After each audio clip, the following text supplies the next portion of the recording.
Hello and welcome to A Critical Dragon, where I talk about narrative in film, television, and in books. And this video is basically the guts of a paper I gave, which is where the origin of Professor Fireballs came from.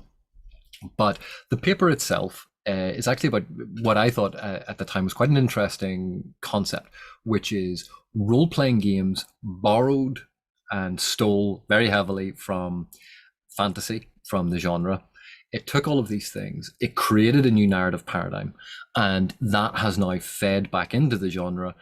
That has had an impact on the genre, and then since then, that has then been developed further. So the thing that I used to illustrate this in the paper was the concept of character generation, statistical attributes, and how that led to a natural formation of a balanced party, a quest group, where everyone had individual skills. And yes, this is the origin of Professor Fireballs. But the reason I talked about this, like, we might think that this is very, very obvious now, that of course role-playing games had an impact on the genre, but this is not still accepted as fact. Like, people still overlook the actual impact that role-playing games had on the narrative paradigm under which a lot of fantasy operates. And the thing is, it's a symbiotic relationship. Yes, RPGs took from Tolkien and Vance and Fritz Leiber and Hard and all of these fantasy authors. They took all of these things, they distilled them down into what they saw as core concepts, very much in the same way that, say, Campbell and Prop did when they distilled down folklore and fairy tale into core concepts. But they did it for a commercial product, a role-playing game, D&D. And Gygax and Arneson made a commercial product out of it. Because of that, it was kind of overlooked. It wasn't this academic exercise, it was a commercial thing. But then role-playing games spawned entire publication lines of fantasy novels, Forgotten Realms, Dragonlance, to name just a couple. Those then inspired other authors, and authors who wanted to write their own fantasy quite often got work for hire jobs writing for these fantasy publishing lines. Then within that, we had role-playing games because of its impact on, or its way of using computational methods to resolve issues. So using dice and mathematics as a way to resolve conflicts created a point-based system, a mathematics-based system, a regulatory system for how a lot of these things were done. And that obviously naturally led to something that computers could emulate. So we had an explosion of computer games that used all of these things and used that narrative paradigm established by role-playing games to create computer variants. These computer variants, of course, hired writers to create narratives within it. And that had a massive impact. And when you think of games like World of Warcraft, that I think at its peak had something like 14 million monthly subscribers, the impact of something like that in terms of how it shapes how we perceive the genre, how we perceive narrative, how we perceive character generation, how we perceive roles and classes within stories, all of that has a huge impact on how we perceive what happens in novels. Now, novels are not limited the same way. They have different concerns, but that initial basis permeates everything. So this paper actually looked at character generation, this whole sort of statistical idea, and the concept of the balanced party, which, you know, we can see, by the way, there is actually another component of this that involves looking at television and film and the concepts and things that happen there. But I want to focus here just on role-playing games and how role-playing games actually shape our perception in a way that makes logical sense to us. And therefore we think, yes, of course, that's the way that you do it. So the premise of this paper that I gave was, I posed the question, let's pretend that we are a fantasy hero. Now, We haven't decided what our class is, we haven't decided what our abilities are, but we're going to be the hero. And what we need on our quest to get rid of a dragon and steal the dragon's gold, we need a support group, because it's very difficult to take down a dragon on our own. Dragons are kind of tough. So we need a group of friends that is going to help us out, that is going to aid us on our quest, that is going to aid us on our adventure. And when we think about it, if you're going to go and confront a dragon, knocking on the dragon's front door seems to be a slightly foolhardy plan.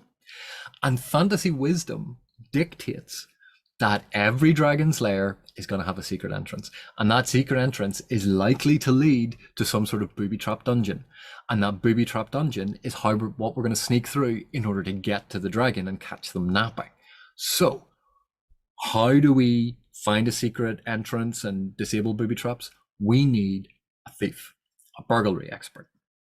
We need them to locate the entrance, disarm the traps, pick the locks, and, open the treasure chests that the dragon is keeping all of the loot in, because dragons with giant claws is obviously going to use treasure chests that are human-sized to keep things in with little tiny keys. I don't question fantasy wisdom, that's just how it works. So we need a thief, and this is where our archetypal thief comes in, Sneaky McStab, the thief extraordinaire. Sneaky needs certain attributes, because we need core characteristics that our thief is going to have. So, is strength one of them? The thief character, Sneaky McStab, does not need to be Atlas. They don't need to be a ginormously muscle-bound person, because that's not what we're going to be using the thief for. They need to have a certain level of strength. They need to be able to hold their own body weight as they climb up walls or hang off ceilings or do acrobatic feats. So they need strength. They have to have a certain level of strength. They're going on a quest. We're going to be doing a lot of walking because we don't have an Eagle taxi service. But strength, not the major thing. It's going to be a moderate level of strength. So we'll put that in maybe 12 on a scale of 18. So strength isn't a major concern. Dexterity, on the other hand, they're going to need to disarm traps, and you don't want tremors in your hands when you're disarming a tripwire. You want them to have brilliant hand-eye coordination for when they're throwing those knives down to hit someone in the eye and take them out. So dexterity must be incredibly high. That's the big characteristic for a thief. Picking locks, disarming traps, being able to slip in and knife someone in a vital organ to cause a lot of damage. So dexterity, really, really high. That's a big priority. Constitution, their hardiness. Well, we're going on a quest. We're going to be traipsing around the countryside. They need to be, able to put up with a bit of bad weather and not get a cold and die.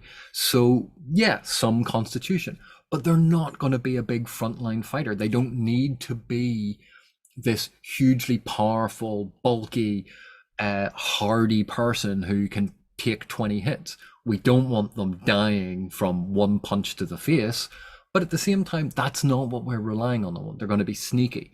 They're going to be stabbing people from behind. They're going to be slipping in and out of things. So dexterity is important, constitution not so much, but there'll have to be like an average level of, good, healthy human in order to do this. So let's think about the mental characteristics.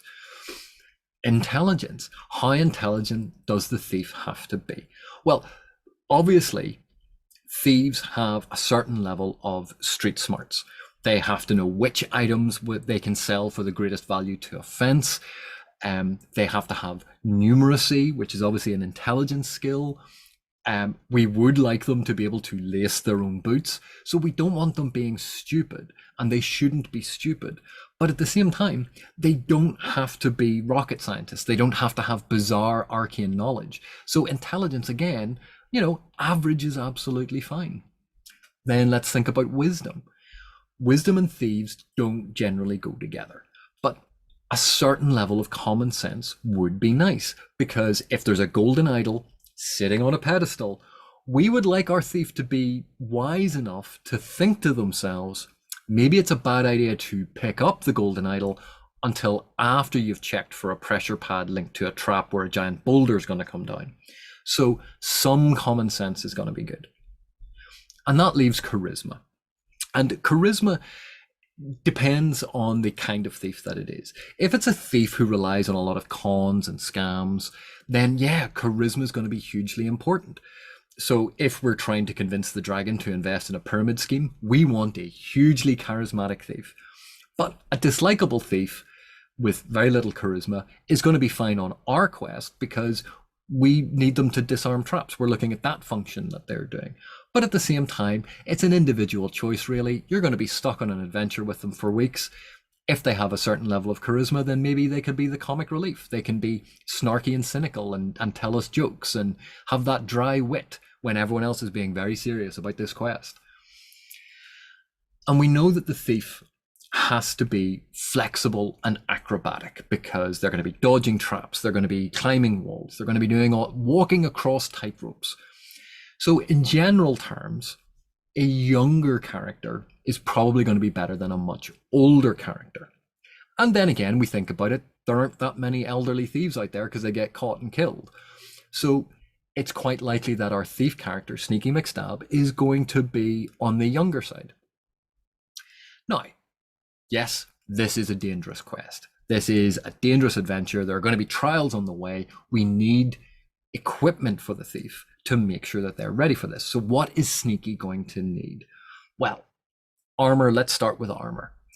Do we want full plate or even half plate? That doesn't seem conducive for what Sneaky's going to be doing for us. Number one, it's very, very heavy. Very hard to scale up the outside of a cliff face when you're wearing full plate. So full plate, unlikely. What about chainmail then?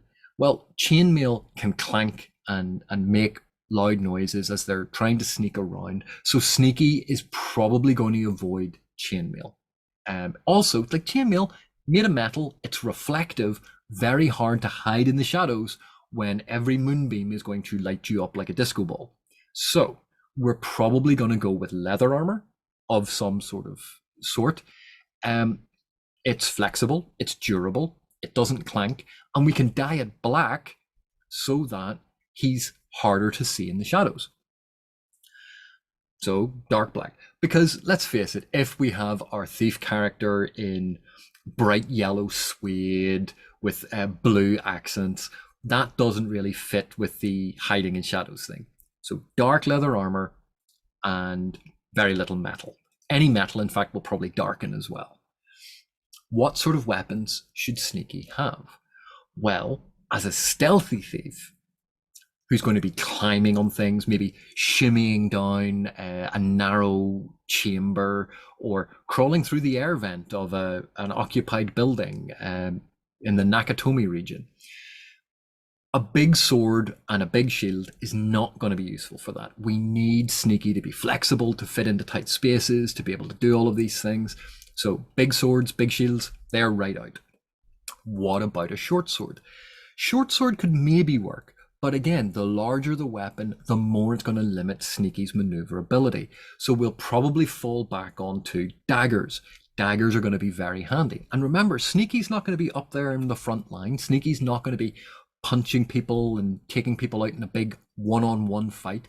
Sneaky's going to be sneaking up behind them and stabbing them in the kidneys or slitting their throat. So daggers, much more practical. Don't limit Sneaky's maneuverability and allow for, taking care of enemies in sneaky ways. Then we think, well, it could be useful if Sneaky has some sort of ranged weapon. That way they don't have to get into the fight in the front line. So what sort of ranged weapon? Longbows, they are right out for the same reason that a big two-handed sword is right out. That's going to be strapped to Sneaky's back. That's going to limit maneuverability. That's not really good. And also longbows use quite a bit of strength. We want Sneaky to be much more lithe and acrobatic rather than strong. So probably not a longbow. What about a crossbow? Crossbows could work. And in fact, if we can find miniature versions, small crossbows, that would be even better. But again, throwing daggers exist. We'll make sure that Sneaky has some throwing daggers, but maybe a small crossbow as well as a backup weapon. That would be quite useful. And then we can always coat them all in blackening to make sure that they don't reflect things. Absolutely fantastic. There we go. We have Sneaky McStab taken care of. But while Sneaky can take care of all of those traps that are tripwires and pressure pads and things like that, dragons may be using magic. So we need a mage. Now, magic, as we all know, is an academic discipline. You have to study it. It's one of those ones you have to learn all of the spells. And we don't want some wizard just out of wizarding grad school. We want one that has dedicated a lot of time and effort and practice to magic, so they have the best range of spells. They're the most flexible when it comes to understanding all of these different ancient languages that a curse might be written in. So we want a slightly older character. And because they've spent all of their time in grad school and then teaching all of these things, they're probably going to be Professor Fireball, who's likely going to be grumpy because they've had to walk across the whole of this land to go on this quest when really they'd prefer to be sitting in a nice, magical university somewhere. So we need a wizard to be very, very smart. They need to know what they're doing because they're messing around with the primal forces of nature. They are circumventing all of these natural forces with unnatural magic. They need to be smart. They need to know as many spells as possible. So intelligence is going to be the key characteristic in addition to their age and experience. Wisdom, well, we'd like them to be fairly wise. They have to know what it is that they are doing and understand the ramifications. But at the same time, they are messing around with these primordial forces. And if you were truly wise, you probably wouldn't do that. So wisdom is probably going to be less than their intelligence. But what then about their physical characteristics? Well, do they have to be strong? Well, let's face it, if they've spent all of their time in academia, it is unlikely that they've spent a lot of time in the practice yard doing push-ups and training with swords. So they're probably not going to be as strong as, say, a warrior type. We don't want them being a wimp. They still have to survive in the wild. But again, we're not looking at strength as a major characteristic here. What about dexterity? Well, we're not expecting them to do backflips and walk across the tightropes. That's why we have Sneaky McStab. So Professor Fireball's dexterity, as long as they're, able to mix the components for potions and things, dexterity is not hugely important. So then we think about charisma. Well, is charisma important? Well, they can be a dry academic. They could be a funny academic. Doesn't really make much difference. Again, they're likely to be kind of grumpy and they might be fun to be around, but charisma is not a defining characteristic. So we don't need to worry about it. And that brings us on to their constitution. How hardy are they? Well, they have to be fit enough to be able to walk to the dragon's lair. So they need some level of constitution. And we don't want them to faint at the first sight of blood. So yeah, constitution is important. But again, we're not expecting them to be in the front line of the fight. So Professor Fireball, their role is going to be standing at the back, lobbing fireballs and lightning bolts at the enemies. That's where we want them. They don't need to be very, very strong. And that leads us on to their armor. Now, if they are going to be throwing lightning bolts, they probably don't want to be encased in metal. Because I don't know if you know this, but metal tends to conduct the electricity. And if you've formed a big lightning ball and you're wearing a lot of metal, that can end up with deep fried wizard. Not exactly what we want here. So we'll probably forego the full plate. And that makes sense actually, because remember, Professor Fireball's not the strongest, so we probably wouldn't want them carrying a whole load of things in addition to their little backpack. Then what about chainmail? Chainmail has the same problem that plate does, because it's going to be conducting this electricity that they're firing out as lightning bolts. So we probably want to go with some sort of insulating material. That's going to be leather or it's going to be cloth. Now remember, Professor Fireballs, they're not a young grad student. They've been around the block for a while. Leather is probably going to chafe. So to avoid them having to, oil themselves down with ointment every night or getting you to scrub the hard to reach places, we'll probably want to go with some sort of soft robe. And that's going to make them much more comfortable. It'll make them less grumpy. Professor Fireball will be much happier with that. And we can ensure then that they can cast spells on their magical robes to imbue it with additional strength and protection. They can sort all that out. That's exactly the kind of wizard that we need. What about weapons then? Well, again, they're not going to be standing in the front line. They're going to be in the back, lobbing these magical fireballs and lightning bolts. So they don't need a big sword. And remember, we want a wizard that has spent their time studying this stuff, not sneaking off down the range to practice with a bow and arrow, not running off to the training ground to practice with a sword and shield. We want them in the library all day, every day, studying all of this so they can disarm magical traps. They can undo all of the magical curses, that they have all these different magical spells that they can wield that will protect us and kill the enemy. That's what we want. So they're not going to have swords. They're not going to have shields. Maybe a dagger or two, because, they might need some spell components where they have to sacrifice a goat or something. But ultimately, they're not going to be focusing on weapons as a way to focus their rage in all of this fighting. But a walking stick of some kind, maybe a walking staff, there's a good way it can use as a quarterstaff, but also they're a wizard. So yeah, it kind of fits. So we'll get them a decent staff, maybe with a couple of spells built into it. Now, so we have our wizard, Professor Fireball. We have our thief, Sneaky McStab. And we're the hero. But that means while we're out being heroic and doing the heroic thing and facing off against the boss, we need someone to protect the other two while we're doing the heroic things and stop like the minions taking out our two backup. So that's why we need Tank the Meat Shield.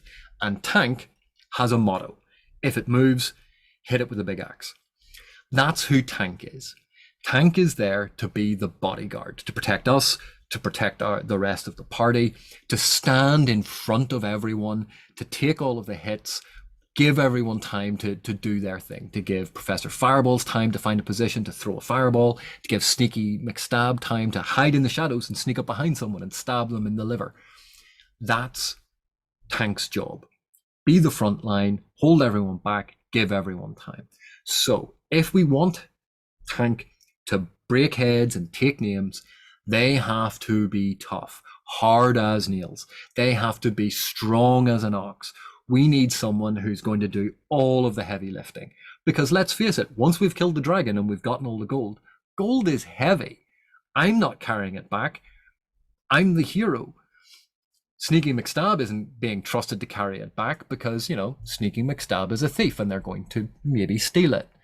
Professor Fireballs, they're an old person. Can we really expect them to carry everything? Not really. This is going to be one of Tank's jobs.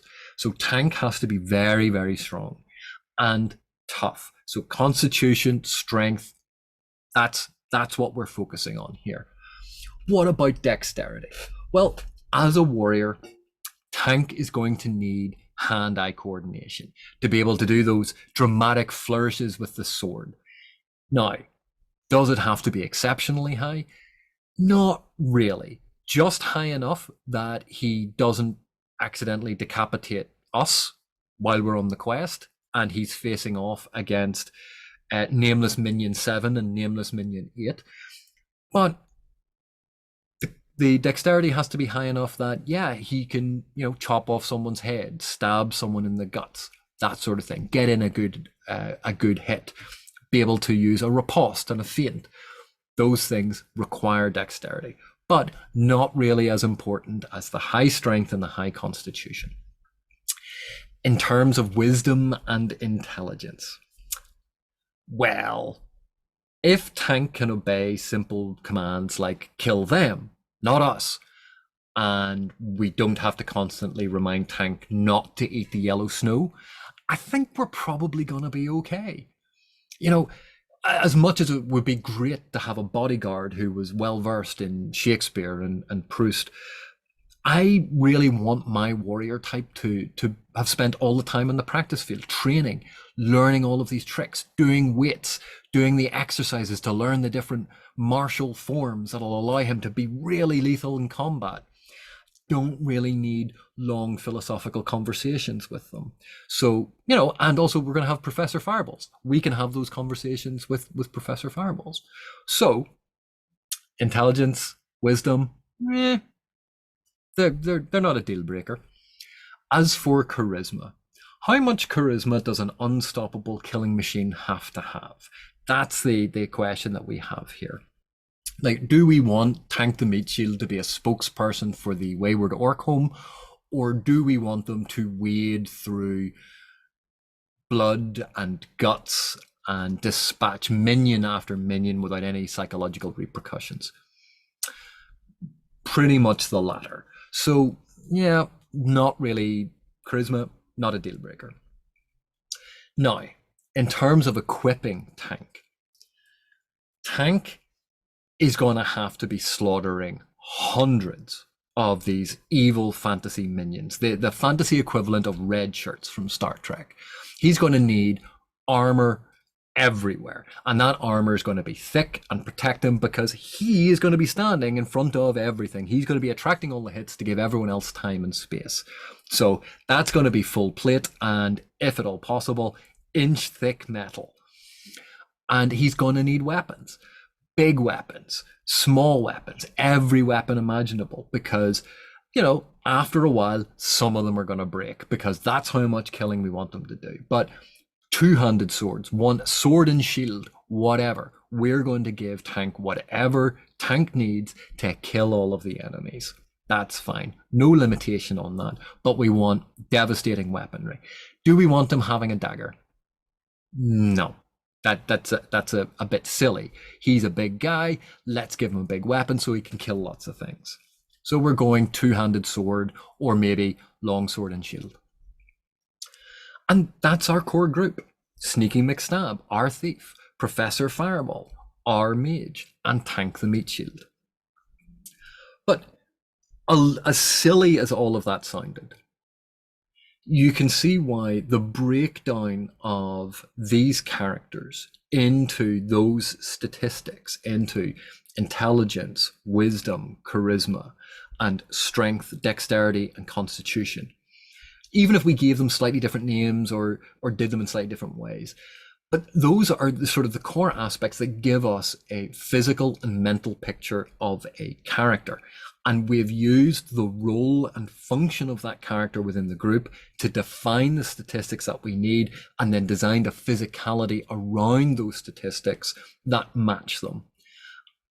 And that all makes sense. It's that RPG way of thinking about physicality and the mentality of the character, reflecting that in the physical makeup of the character, and that makeup then fits with the role the character performs in the group. And it's why then the group is made up of these different classes.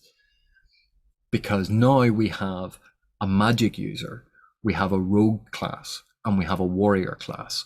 And that deals with a lot of different narrative problems that can be thrown at us, that we have a different tool in the toolbox to deal with that. So if you think about it, that is how and why quest groups typically end up the way that they do.